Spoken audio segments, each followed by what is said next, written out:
और पार्टी में नहीं पूरी लोकसभा ने स्थायी आशीर्वाद आपको दिया है और आगे भी आशीर्वाद मिलता रहेगा। उन्होंने इनकम के साधन को जुटाया, ऐसे अपने अनुभवों को जब साझा किया तो हमारे मंच पर बैठे समस्त पदाधिकारियों और बहनों का सम्मान किया कि वास्तव में कितना अच्छा बोलना और इतनी अच्छी उनकी समझ।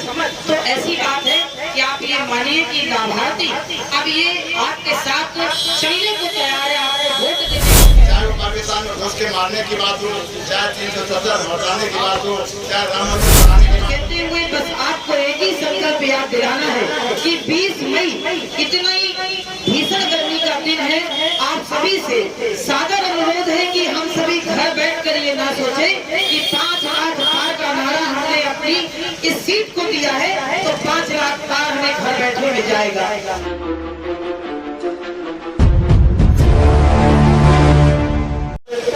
आदरणीय रवि चाचा जी का भी मैं बहुत धन्यवाद करता है। उनके सभी अध्यक्ष हमारी पुष्पेंद्र सेगर जी और यहाँ के विस्तारक छोटे भाई दीपांशु जी, और थोड़ा मेरा हो गया है, थोड़ा देखने में भी लग रहा कि किसी का नाम कार्यकर्ता है और कार्यकर्ताओं का एक ही मकसद है। जिस दिन से भारतीय जनता पार्टी ने जन्म लिया उस दिन से जो भी हमारी तीनों पीढ़ियां यहाँ मौजूद हैं उनके मन में एक ही बात है कि भारतीय जनता पार्टी का शासन सत्ता का कोई लोग नहीं है। हमारा एक ही धर्म है कि हम अपनी भारतीय माँ को परम वैभव में विश्व गुरु बनाने के लिए मोदी जी ने संकल्प लिया है कि इस बार 400 पार हमें ले जाना है।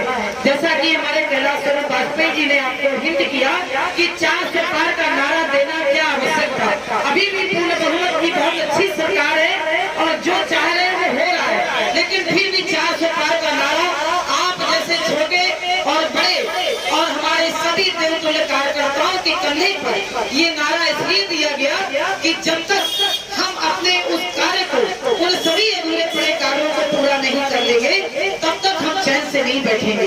तो हम सभी लोगों का एक ही कर्तव्य है, ज्यादा ना कुछ कहते हुए बस आपको एक ही संकल्प याद दिलाना है कि 20 मई इतना ही भीषण गर्मी का दिन है। आप सभी से सादर अनुरोध है कि हम सभी घर बैठकर ये ना सोचे कि 5 लाख पार का नारा हमने अपनी इस सीट को दिया है तो 5 लाख पार हमें घर बैठे मिल जाएगा। हमारा बूथ का प्रबंधन, हमारे बूथ के अध्यक्ष, हमारे सेक्टर के संयोजक, हमारे मंडल की कार्यकारिणी, हमारे जिले, हमारे मोर्चा के समस्त पदाधिकारी और ऐसे वो सभी पदाधिकारी जिनके कंधों पर अब तक भारतीय जनता पार्टी का दावा बना रहे हैं, सबसे गर्व निवेदन है कि जिस बूथ पर हम रहते हैं हमारे पास लगभग 20-25 दिन का समय बचा है, तो हम सभी को एक ही निर्णय लेना है कि हम अपने बूथ की अपनी पन्ना समिति से मुलाकात करें। हम स्वयं किस पन्ने के संयोजक हैं, हमारा हम किस पन्ने के प्रमुख हैं, हमारे वो 60 कौन से परिवार हैं जिनमें हमें मिलने जाना है। हमें मात्र अपनी गली के 60 परिवारों से, 60 मतदाताओं से मिलने जाने का लक्ष्य लेना है।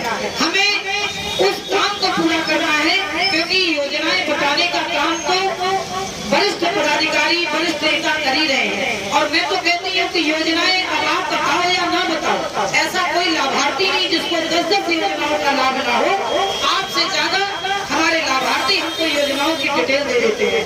तो जितने भी लोग मंच पर वक्ता है उससे ज्यादा अच्छे वक्ता आप हैं और आपसे भी ज्यादा अच्छे वक्ता इस समय हमारे लाभार्थी हैं। अभी सेल्फ हेल्प ग्रुप का एक कार्यक्रम था, हम लोगों ने बहनों को वहाँ पर बुलाया। यहाँ कई लोग ऐसे हैं जिन्होंने उस कार्यक्रम में भागीदारी की होगी। हमारी वो महिलाएं, उनको सुनकर बड़ा ताज्जुब लग रहा था कि इतना अच्छा वक्तव्य उन्होंने दिया कि उन्होंने अपने जीवन के संघर्षों से किस तरह पार होकर आज नरेंद्र मोदी सरकार में आज स्वयं सहायता समूह में अपने घर के काम को आगे बढ़ाकर उन्होंने इनकम के साधन को जुटाया। ऐसे अपने अनुभवों को जब साझा किया तो हमारे मंच पर बैठे समस्त पदाधिकारियों और बहनों का सम्मान किया कि वास्तव में कितना अच्छा बोलना और इतनी अच्छी उनकी समझ। तो ऐसी बात है कि आप ये मानिए कि लाभार्थी अब ये आपके साथ चलने को तैयार है, आपको वोट देने को तैयार है। खाली हमें उन्हें इतना तैयार करना है कि कहीं उस मतदान के दिन को गर्मी की भेंट न चढ़ाते हुए उनके मन में कहीं छुट्टियां मनाने की बात ना आ जाए। जैसे प्रधानी का चुनाव लड़ते हैं जो ग्रामीण अंचल से लोग यहाँ हैं, वो सभी हमारे प्रधान जी, हमारे पीडीसी, हमारे ब्लॉक प्रमुख दोनों यहाँ बैठे हैं।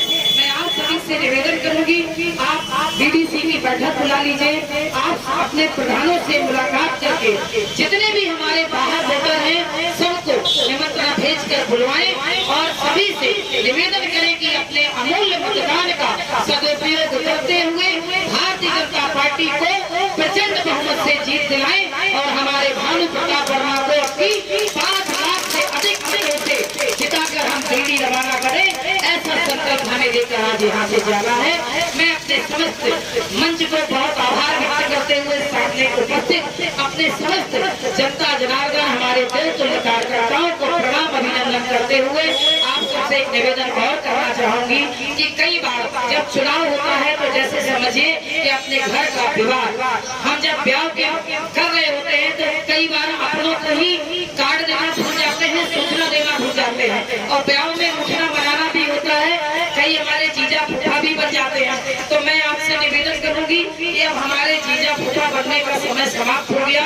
हमें नरेंद्र मोदी जी के हाथों को मजबूत करना है, हमें भानु वर्मा जी के हाथों को मजबूत करना है। सूचना आप तक ना आ पाए किसी भी कारण से, वैसे तो ये कोशिश की जाती है कि सूचना पहुंचे, तो आप हमारे प्रत्याशी को फॉलो करें। आज से ये कार्यालय खुल गया है, यहाँ एक बोर्ड लगेगा, डेली कहाँ भ्रमण होगा, कहाँ प्रत्याशी रहेंगे, कहाँ आप लोग रहेंगे, ये सारी बातें इसमें निश्चित होगी। आप सुबह नहा धोकर या बिना नहाए एक बार अपने कार्यालय पर आए, कार्यालय पे ये देखें कि आज की दिनचर्या क्या है और दिल खोलकर इस पर्व का उत्सव मनाएं। ये ऐसा पर्व है, आज के दिन ये लोकतंत्र के पर्व में आपका महत्व होता है, तो इस पावन पर्व पर इस भारतीय जनता पार्टी के हम सभी कार्यकर्ता हैं, इसका महत्व बखूबी जानते हैं और इन बातों को कहते हुए मैं पुनः अभिनंदन करते हुए अपनी बारी को विराम दूंगी और आपसे आशा करती हूँ कि दोनों हाथ उठाकर मुट्ठी बांधकर हमारे प्रत्याशी भानु प्रताप वर्मा जी को और हमारे यशस्वी प्रधानमंत्री मोदी जी को श्री राम के जयकारे के साथ आशीर्वाद देंगे। बोलिए सियावर रामचंद्र की, भारतीय जनता पार्टी अबकी बार और अबकी मैं बोलूंगी कि अपनी चालों गराठा भोगनीपुर अबकी बार जय जय श्री राम। जनता जनार्दन माता शक्ति और पत्रकार साथियों, श्री माननीय सांसद जी का उद्बोधन हम लोगों ने सुना। उन्होंने ये कहा कि हमारे यहाँ इस कार्यक्रम में बहुत लोग ऐसे आए हैं जो आशीर्वाद इन्होंने दिया, आशीर्वाद देने आए। मैं उनको बता दूं कि आपको आशीर्वाद बराबर 6-7 चुनाव से मिल रहा है, स्थायी आशीर्वाद आपको जनता ने दिया है और पार्टी में नहीं पूरी लोकसभा ने स्थायी आशीर्वाद आपको दिया है और आप आगे भी आशीर्वाद मिलता रहेगा, ऐसा हमें विश्वास है। साथियों, मैं बहुत तो कुछ नहीं कह सकता, लेकिन एक माननीय प्रधानमंत्री जी के उद्बोधन को हम आपके सामने रखना चाहते हैं। उन्होंने एक भाषण में ये कहा कि अब अगली बार अगले 5 साल जो होंगे बहुत कड़े निर्णय होंगे। जब बहुत कड़े निर्णय होंगे तो आप मान लीजिए कि जो ये 5-10 साल में निर्णय हुए हैं वो कितने कड़े हुए हैं, चाहे वो पाकिस्तान में घुस के मारने की बात हो, चाहे 370 हटाने की बात हो, चाहे राम मंदिर बनाने की बात हो। इतने बड़े निर्णय, कड़े निर्णय होंगे, इससे ज्यादा कड़े निर्णय अगले 5 साल में होंगे। आप इसी को सोच के और भारी बहुमत से भारतीय जनता पार्टी को जिताएंगे। मैं सभी आए हुए अतिथियों का, सभी आए हुए कार्यकर्ताओं का, सभी समर्थकों का आभार व्यक्त करता हूँ और इस सभा का समापन की घोषणा। इसी बीच से हमने अपने साथ में लोकसभा के प्रभारी माननीय मदन पांडे जी आ गए हैं। मैं उनका भी बहुत बहुत अभिनंदन करता हूँ। जिला अध्यक्ष जी उनको पुष्प देकर उनका स्वागत कर रहे हैं। मैं भी उनका बहुत बहुत अभिनंदन करता हूँ, वंदन करता हूँ।